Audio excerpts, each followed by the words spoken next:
тоҷикистон дар шароити феълӣ имкони пазируфтани ҳудуди 100 000 паноҳандаи афғонро дорад.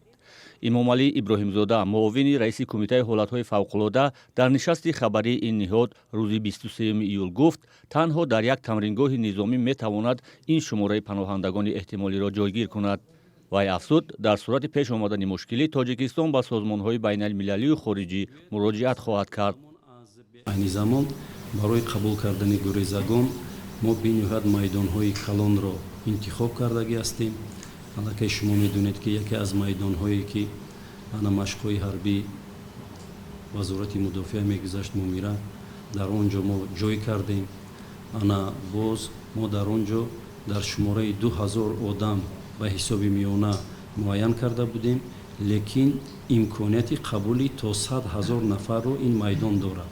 муовини раиси кумитаи ҳолатҳои фавқулода гуфт, 1600 паноҳандае ки ҳафтаҳои ахир аз афғонистон ба тоҷикистон гузашта буданд, бо 11 парвоз ба ватанашон фиристода шуданд. ҳоло барои паноҳандагони эҳтимолӣ аз афғонистон дар ноҳияи марзии кушониён ва шаҳри хоруғ анборҳои маводи ғайриғизоӣ барои нигаҳдории хаймаву сару либос, доруворӣ ва дигар маводи мавриди ниёз бунёд мешавад.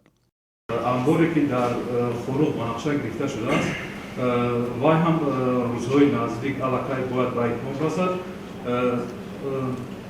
дар ноҳияи кушониён бошад, аллакай то моҳи август ба нақша гирифтагӣ ҳастем ки анборро ба истифода гузидем.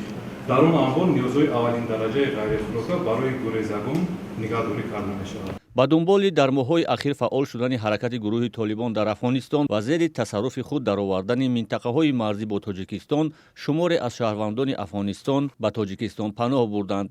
мақомоти тоҷикистон аз қабл эҳтимоли ворид шудани паноҳандагонро ба хоки кишвар тахмин мезаданд ва барои қабули онҳо омодагӣ мегирифтанд.